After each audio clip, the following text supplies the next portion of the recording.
The FBI is the most sophisticated law enforcement agency in the world, pursuing the most dangerous criminals.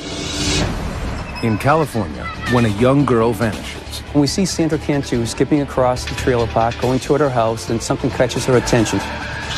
the Bureau mobilizes. You had sexual deviants living in the trailer park. You just had other weirdos living in the trailer park. What are the odds of Sandra still being alive? FBI. Criminal Pursuit.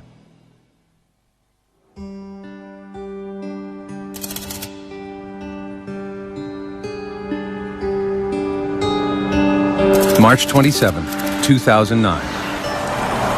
In the blue-collar town of Tracy, California, 8-year-old Sandra Cantu heads home after school.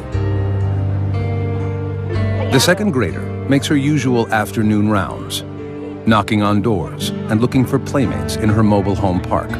Oh, no, you came by, okay. All right. All right. There's only 100 people that live here, so it's a very close-knit community. All the residents here knew each other and pretty much trusted each other.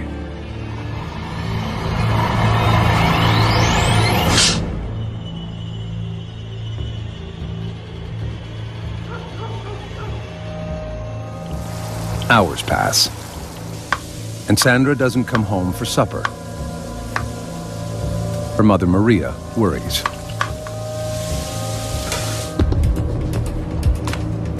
She begins calling her daughter's friends. Hi, Kathleen, this is Maria. Have you seen Sandra? No one has seen Sandra for hours. Okay.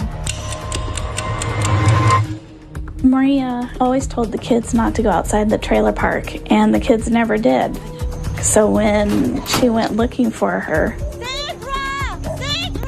and couldn't find her, she knew something was wrong. Just before 8 p.m., Maria calls the Tracy Police Department. Tracy, please. Well, I have a missing daughter. Okay, how old is she? She's 8. When's the last time you saw her? Oh, it was about 3. She told me she was going over to this one girl to play, and she hasn't been home. And I went looking all over. There's a 72% chance of finding a missing child in the first several hours. After that, every hour that passes, it drops off. It's a statistic Tracy's new police chief, Janet Thiessen, can't stop thinking about. Though she's been with Tracy PD for less than 2 months, the chief is a veteran of law enforcement, and she's afraid for Sandra's life. Statistics tell us if a child has actually been abducted, whether it's a known person or unknown, the likelihood that that child will be murdered is most often going to happen within those first 3 hours. The police get a detailed description of Sandra and what she was wearing. They learn that Sandra lives with her mother, grandparents, and 3 older siblings. Everyone was home that afternoon, but no one saw Sandra playing outside. There was just one witness, a surveillance camera Sandra's grandfather had installed outside the family home to prevent vandalism.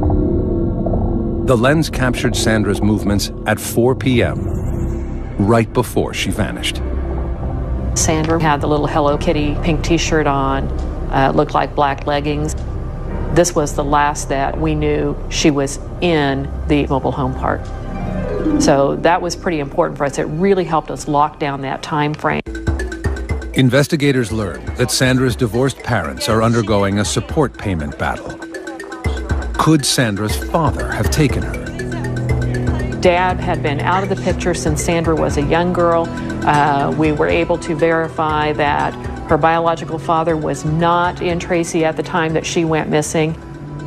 Sandra's father is quickly ruled out as a person of interest. Hours have passed since Sandra disappeared, but there is no sign of the little girl. It's the worst thing imaginable. You have this horrible feeling in your gut that something's terribly wrong, and you don't know what it is. maybe she's lost, facing some hypothermia. We may have a child who's dehydrated, who's very hungry. If she hadn't found shelter somewhere and wasn't someplace safe, then this was not a good situation for her. A mother of two, Chief Thiessen empathizes with the family's growing anxiety. It's just heart-wrenching, and we have a job to do. We have to move forward through it. But I think there's that human side of all of us that we think in the back of our mind, is this going to be that time where it's bad?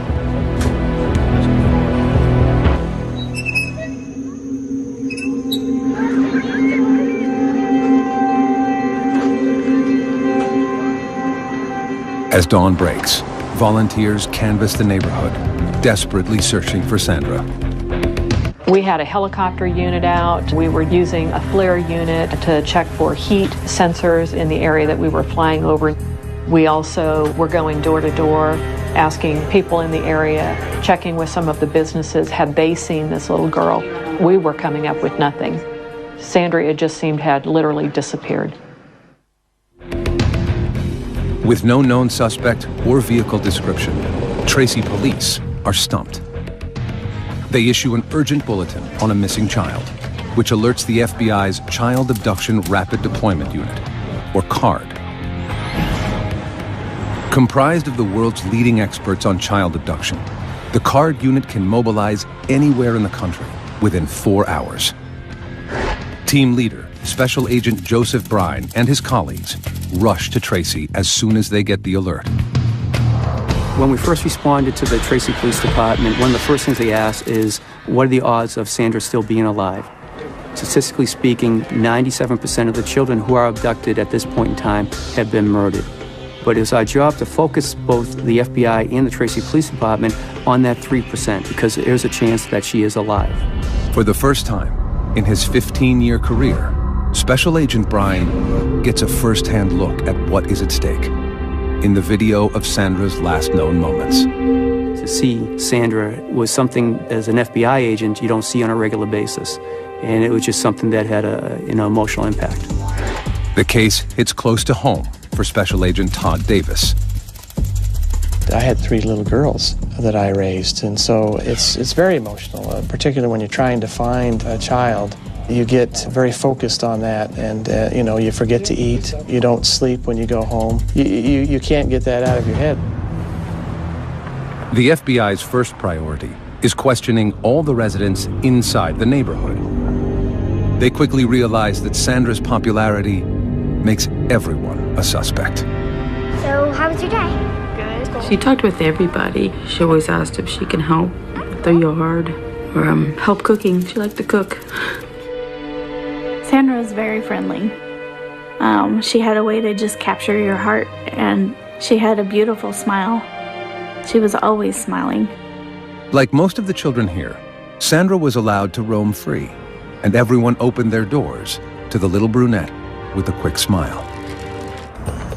The kids just would go out and play all together, and it's a small place, so we just knew that she'd be safe. Every little detail sometimes will reveal some kind of pattern, some kind of activity that may lead to a significant turn in the case. Sandra was in just about every trailer, and she knew just about everybody. So it made our job a little bit more difficult because every trailer was now in play for us to investigate. Roadblocks are put in place around the area, and all vehicles searched. Investigators have no solid leads until they get a tip from a concerned neighbor, the mother of Sandra's best friend. The neighbor sends a text message to Sandra's mother that a large suitcase was stolen from her driveway around the same time Sandra went missing. It could be an unrelated incident, but investigators are concerned. The neighborhood borders the 205 freeway, which connects the Bay Area to the town of Tracy.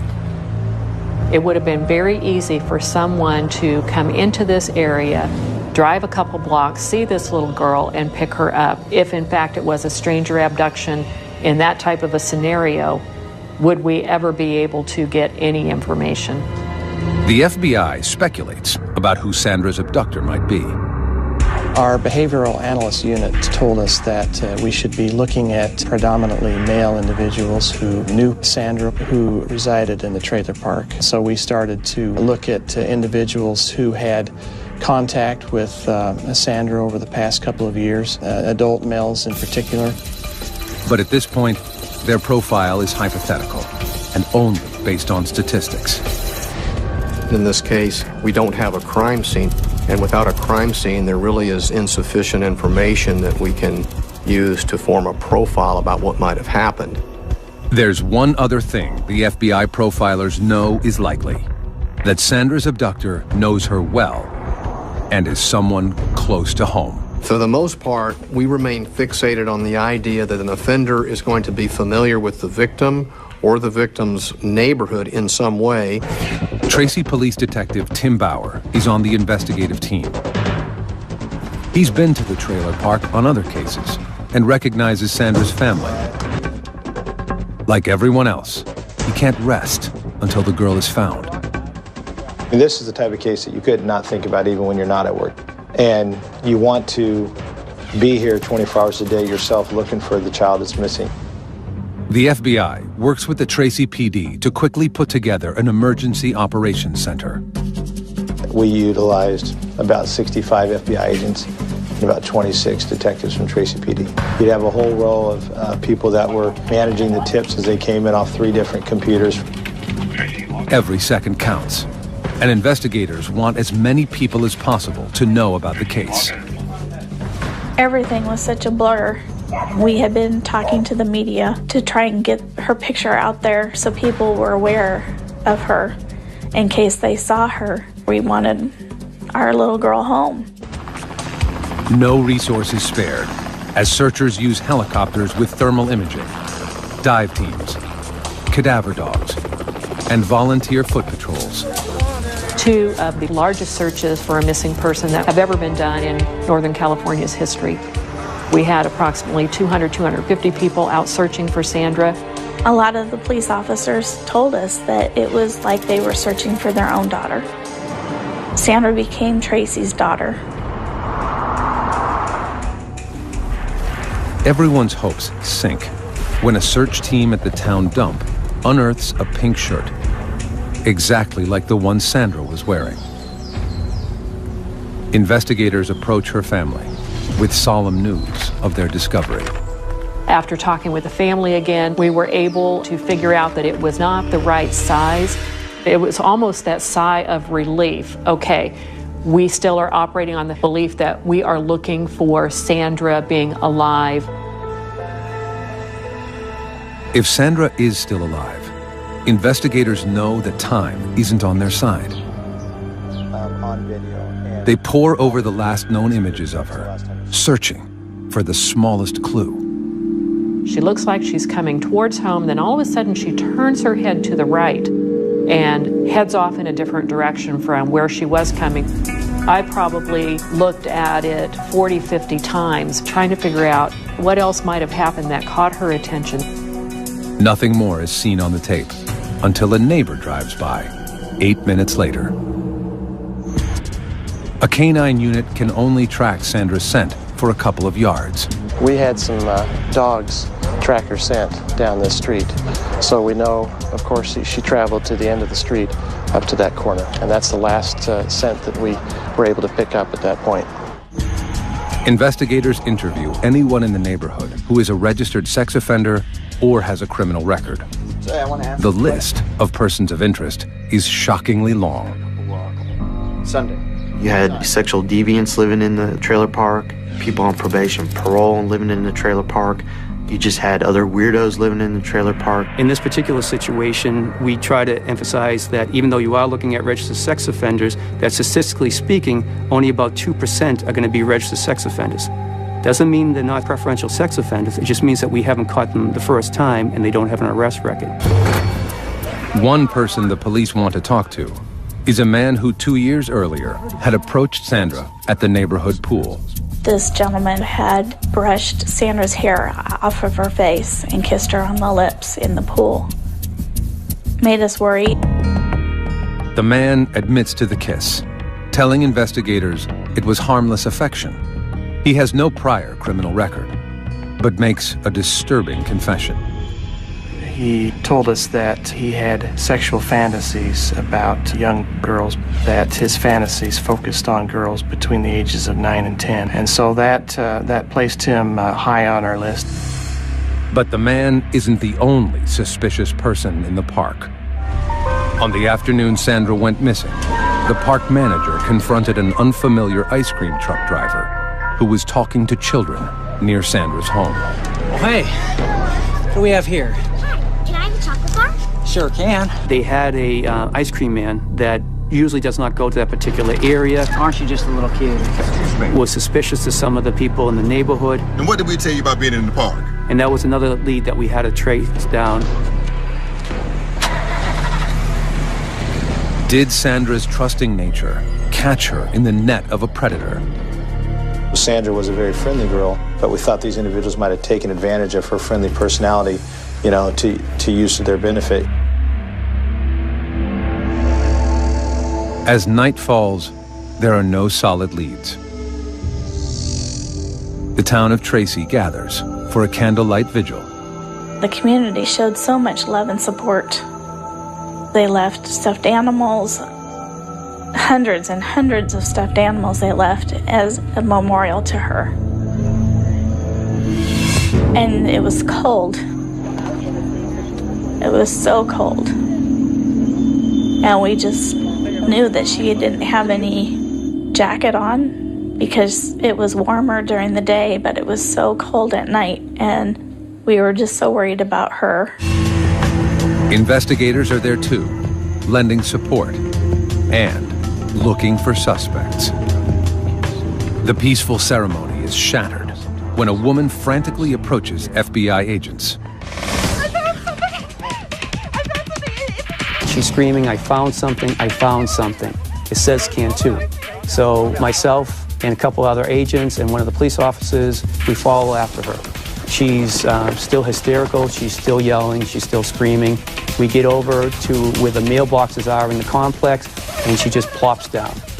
She points, it's over there. Investigators are stunned when they read its dire message. Cantu is in stolen luggage in water at Bichetti and Whitehall. Signed witness. After 2 days of searching, there is no trace of 8-year-old Sandra Cantu. All the FBI and Tracy, California police have is a growing list of persons of interest. There were several individuals in the trailer park that jumped out at us that needed a little extra attention. These were individuals that had either been involved in drugs, crimes against children. Then, a startling lead lands in the lap of investigators. A neighbor walking to a candlelight vigil for Sandra finds something suspicious in the park. I was just walking by and I saw it here on the grass and Investigators gather the note, which has a chilling message. The note said, Cantu is in stolen luggage in water at Bichetti and Whitehall, signed witness. San Joaquin County Deputy District Attorney Thomas Testa is suspicious. And what's so interesting about this note is it almost looks like there are deliberate misspellings. I mean, a very simple word, on, is misspelled. And an FBI expert looked at it and gave an opinion that it looked like someone was camouflaging the writing, hiding their true writing. Is the note true?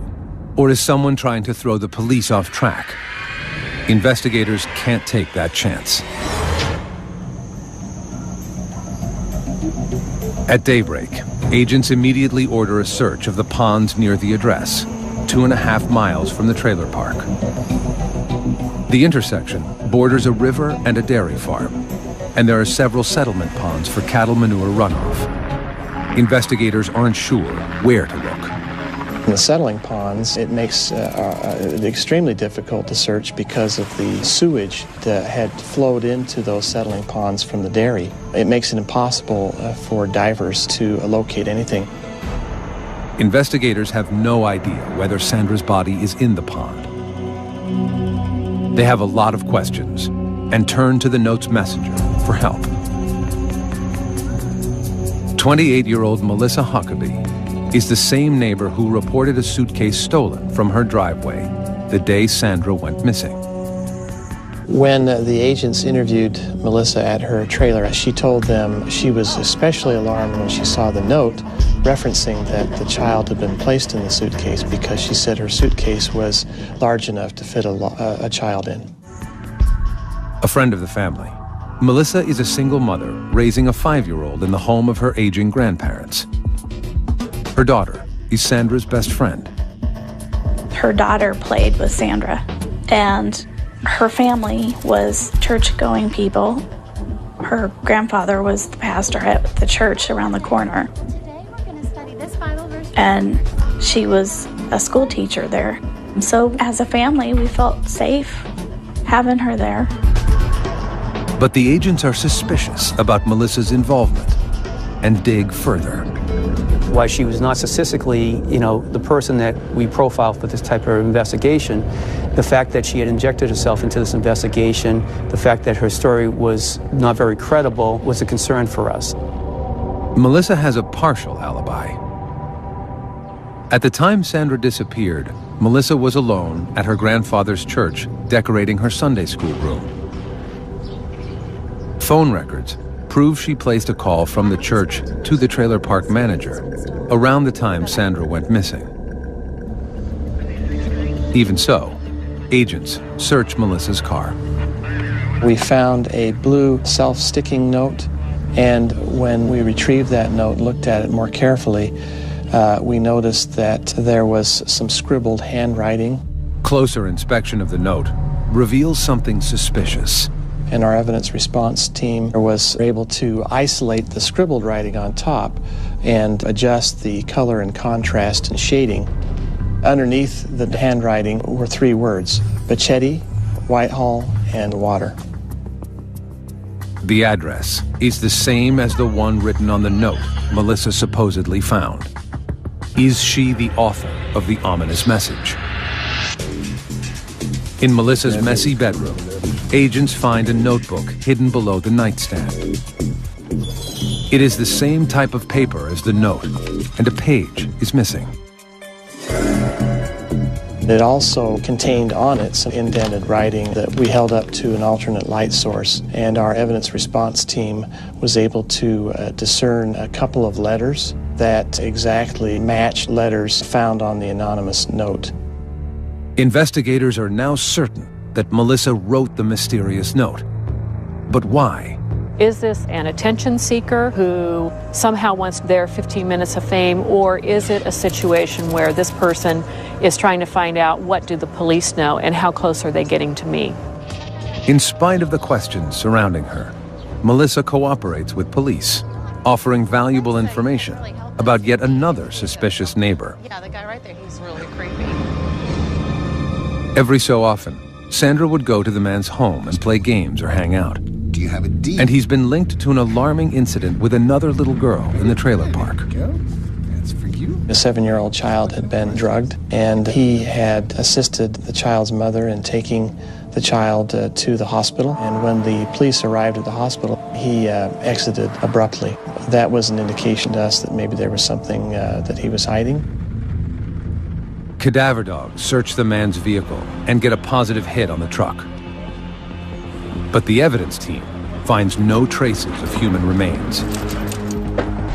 And residents are coming forward with more disturbing information. Police are shocked when a stepfather and stepson who share a trailer volunteer photos they have of Sandra on their cell phones. The top of her shorts were unbuttoned as she's sitting on somebody's lap. And the fact, of course, that they admitted that she was in their bedroom frequently was of concern to us as well. A search of their home uncovers a computer with questionable images of children and a stuffed animal used for masturbation. But the 2 men have no criminal history of offenses against children. By now, it's been a week since Sandra disappeared, and her once idyllic neighborhood has turned into a land of horror. FBI agents and the Tracy PD work around the clock, chasing down leads. Every hour that ticks off, You feel that stress and that tension. I really literally had to order people to go home. Every second that we're sleeping and that we're not working the case, maybe that's that moment in time that if somebody was doing something on the case, that we still had that opportunity to find Sandra and to find her safe. Investigators need to narrow their list in hopes of finding a suspect. They decide to administer polygraph tests. They start with the man who had kissed Sandra at the local pool. He passes. His alibi also pans out. He is not charged. The suspicious neighbor also passes a polygraph test, but has no solid alibi for the block of time. Investigators learn he is a close friend of the man who kissed Sandra. Could the two have worked together? The stepfather and stepson, who were found with questionable photos of children, are also given polygraphs. The results are disturbing. Each of these individuals failed the polygraph on the question of whether they had anything to do with her disappearance. But as authorities begin to move on their leads, they make a tragic discovery. The suitcase surfaces.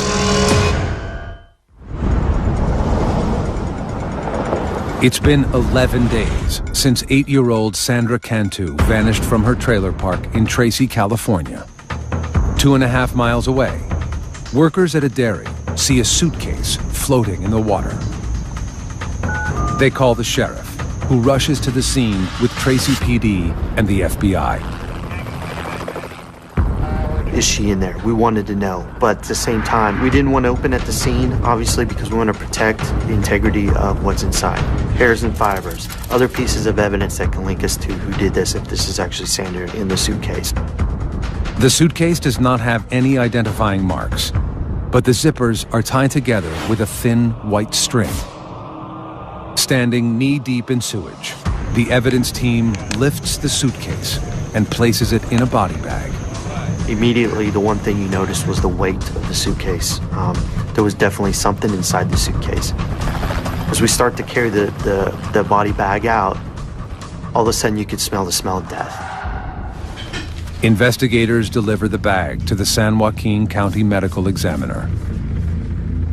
He carefully cuts the white cord on the zipper and opens the case. Inside is a young girl, curled into the fetal position. Dental records and her clothing confirm what investigators don't want to hear. It is Sandra Cantu. It's devastating. You know, we lived up to this moment that she's still alive. We gotta find her. She's still alive. We can find her. We can find her. And then at this point, we can't. The only thing we can do to help her now is by finding out who did this. Sandra's body is fully clothed, in the same outfit she was wearing when she disappeared.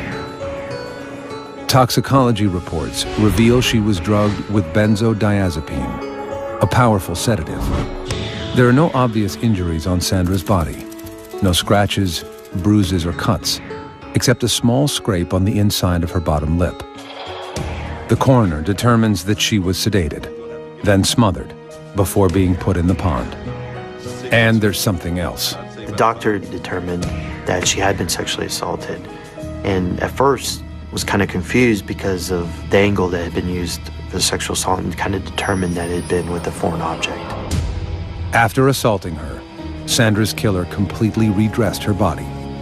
What it suggests to me is that this was an individual who knew Sandra and perhaps may have felt remorse and wanted Sandra to be presentable. Special Agent Marcus Knudsen stays with Sandra's body as she is taken for x-rays and then to the morgue. Knudsen, himself a father of a young girl, can't bear to leave Sandra alone in the dark again. It hurts because this is a young girl. She had everything going for her. You know, why? Why take the life of a young girl? The case is now officially a murder investigation. But before authorities can begin, Chief Thiessen has the painful task of informing Sandra's family. It's so hard when you see something that's happened to a young child. There's no easy way to tell somebody that your child is dead. It's news Sandra's family is not prepared to hear. When they came to tell us that they found Sandra, the most primal screams that you can imagine, and wailing and disbelief and just not wanting it to be true. To me, she was a beautiful baby.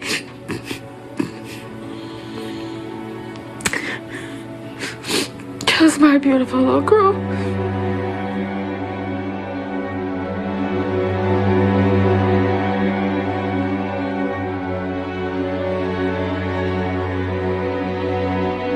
Once I had delivered the messages, I needed to have a few moments just by myself. This was just so highly charged. I had to take a few minutes, and I'm sure that there were a few tears that escaped. And then it's back to take that deep breath and back to the job at hand.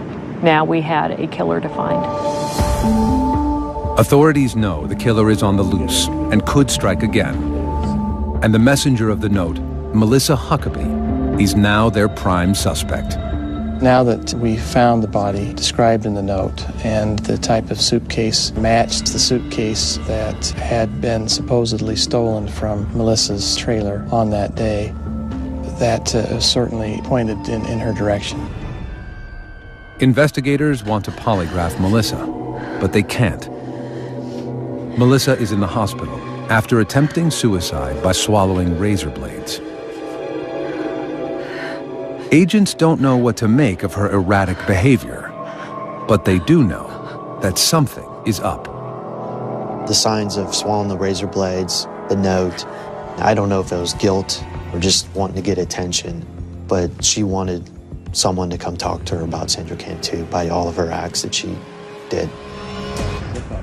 Investigators begin gathering evidence against Melissa Huckabee. They question her family and learn that Melissa has a dark side. 3 months earlier, she pled no contest to petty theft charges for stealing from a department store.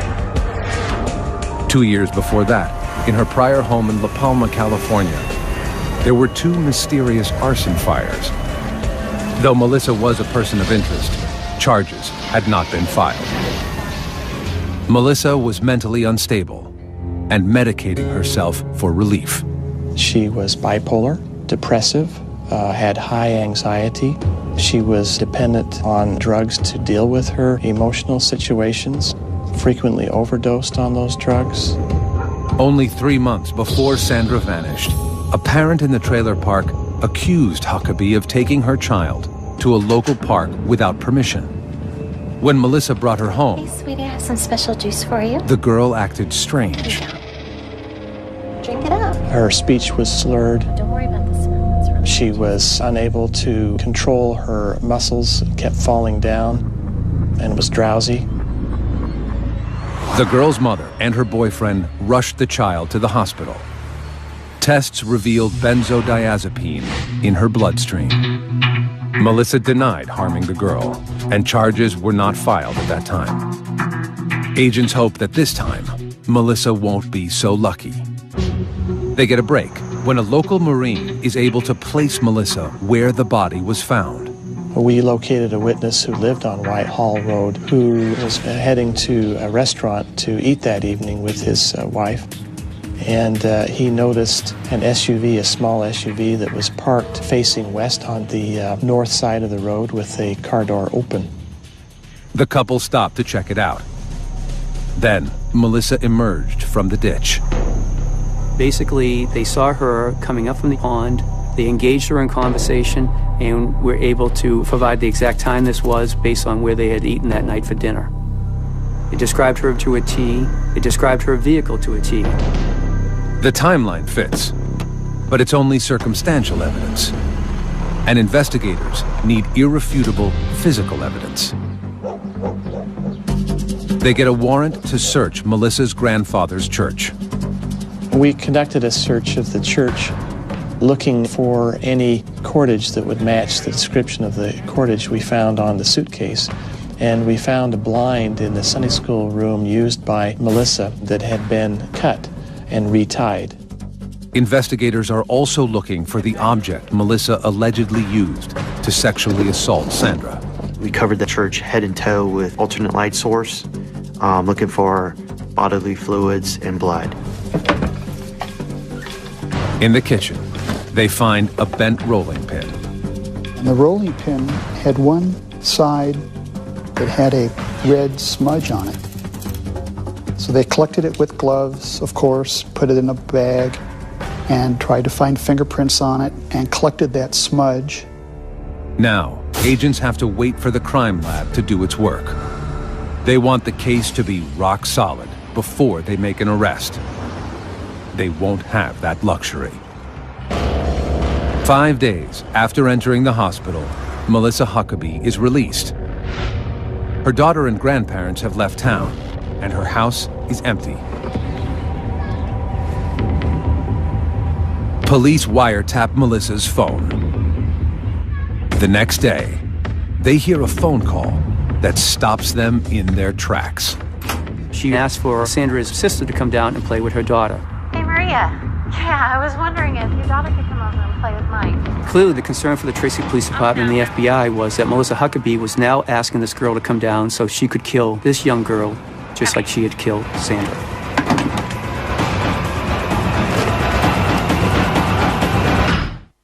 April 10th, 2009. 2 days after she is released from the hospital, murder suspect Melissa Huckabee invites her victim's older sister to her house. She says it's for a playdate, but FBI and Tracy, California police fear she has sinister plans. Here we go again. She's going to try to pull this off again because in her mind at this point she believes she got away with it. Unaware that Melissa is suspected of murdering their daughter, Sandra's family is about to send her sister over to play. My boss says, hey, get over there right now, drive as fast as you can and get there, and right before you get there, shut your lights down and get in there and then just walk up like everything's cool, knock on the door and make sure we don't got another little kid in there. Detective Bauer races to Melissa's house, fearing the worst. When we get over there, we knock on the door, and when Melissa answered the door, and there's a neighbor's daughter in there who our surveillance units thought might be Sandra's older sister, but, you know, fortunately it wasn't. Trying to act casual, he convinces Melissa to come down to the station for a formal statement. I mean, you can look at this as like a game of cat and mouse. We let her believe that she was one in the early rounds, but we knew the ultimate goal for us was to, one, get a confession out of her, but two, to get her to understand that we knew and we had evidence to show that she was solely responsible for Sandra's death and assault. In the interview room, Detective Bauer confronts her with proof that she forged the note about the suitcase. We took a normal, 3-inch blue sticky note and we blew it up on graph paper to the size of this wall right here. And it had the 3 words on it that were scribbled out, Bachetti Whitehall Water. And the person wrote this note and had to be the only person that knew where Sandra was. Melissa denies everything. After 5 hours, Detective Bauer confronts Melissa with the evidence that cracks her lies wide open. Between 5:30 and 5:40, 2 people saw your car stopped on Whitehall Road. They saw you come from out of the bushes on Whitehall Road, and someone asked you what? When I was okay, and I said I was going to the bathroom. Mm-hmm. What were you doing, Melissa?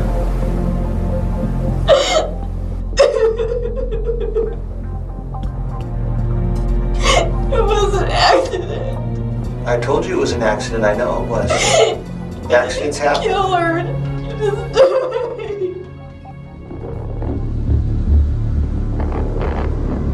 Melissa claims Sandra's death was a horrible accident, a misguided game of hide and seek with Melissa's daughter. Melissa says she became distracted and forgot about Sandra in the suitcase. She drove to her Sunday school room at the church and began working. I went to church. I was there. And when I came outside, I looked at my suitcase. I went to take it out and it was heavy. And she was in there. And she wasn't breathing or anything. What did she look like? She looked pale. And then I killed her. Huh?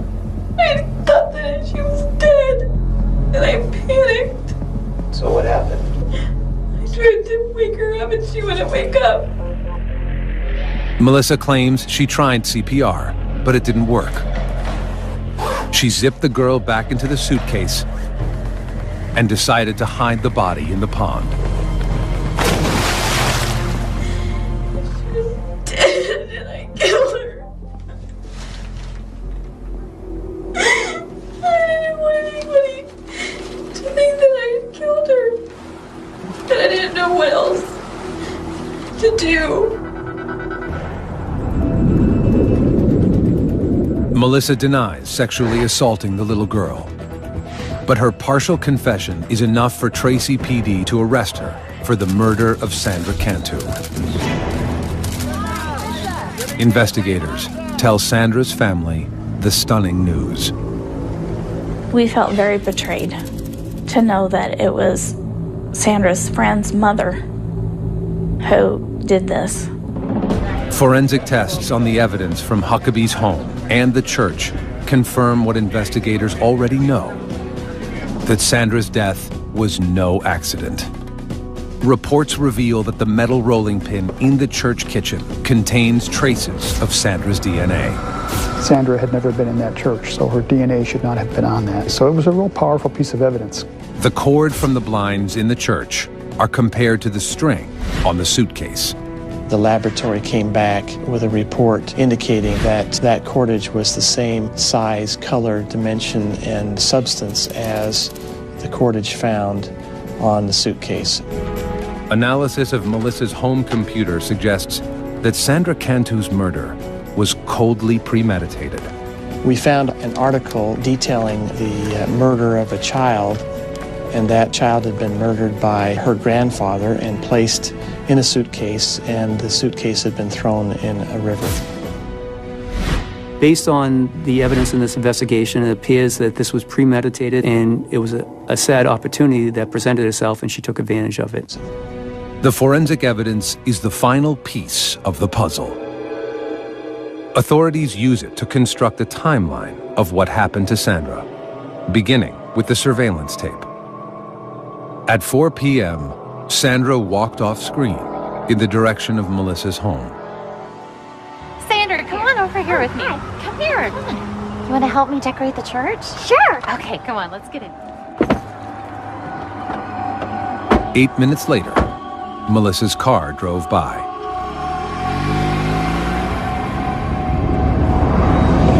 After driving Sandra to the church, Melissa gave her a drink laced with benzodiazepine. Almost got it ready. Thanks.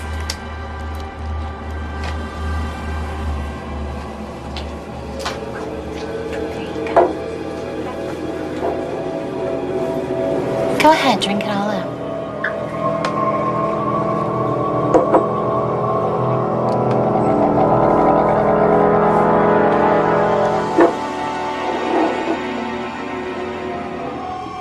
When the girl was unconscious, Melissa made her move. Around 5 p.m., phone records show that Melissa made a call from her grandfather's church to the trailer park manager, reporting her suitcase stolen. She started thinking of needing to cover her tracks by making sure she reports the suitcase that has Sandra's body was stolen. So if the suitcase is found, she could claim, well, someone stole it and someone else must have put the body in it. Then, shortly before 6 p.m., the eyewitness saw Melissa near the pond. Hey, how you doing? What you doing now? Sandra Cantu was dead before her mother ever called 911. May 10th, 2010. Faced with overwhelming evidence, Melissa Huckabee takes a plea deal and admits guilt in the kidnapping and murder of Sandra Cantu. All other charges are dropped, including charges of drugging and rape. And I think that's a testament to the strength of the case and to the credit of the detectives and the FBI, is that she probably thought there was no way out. She probably would have been given the death penalty had the case gone to trial. Melissa is now serving life in prison without parole. When asked why she killed Sandra, Huckabee has no answer. She never would tell me why she did it. To this day, she still says, I don't know why I did it. She knows why she did this. and she just won't tell anybody. We don't care. I don't care to know, because it's a sick individual that would do something like this to a child. We view Melissa as a monster. Monster. Female child killers are rare, with less than 10% of murders attributed to women. If a female, as an offender, is engaging in some type of sexual assault on a victim, there might be an emotional aspect that comes into play as well. And we could be talking anger or rage or revenge or some other negative emotional state. Authorities speculate Melissa Huckabee may have killed out of jealousy that Sandra was stealing her own daughter's affections away, or out of a need for attention and praise. I still cannot understand why I did what I did. She created the emergency, and she was going to be the one to solve the emergency, and she would be the hero. She would get all this attention. She'd be the star, and she'd be on these TV shows, and Oprah would come and talk to her. So there is that theory that this was just a cry for attention. Sandra Cantu may have walked off camera, but she will never walk out of the hearts of those who caught her killer. It's a tragedy that someone so little, so cute, had her whole life before, would lose her life. She didn't put herself in harm's way. Evil came and sought her out, and that's a clear tragedy. Our team is still going to hurt over the death of Sandra. You know, you take somebody in the community that you think is, you know, a good person or respected, and they turn out to be like Melissa Huckabee. Yeah, it's hard. It's hard because it could be anybody.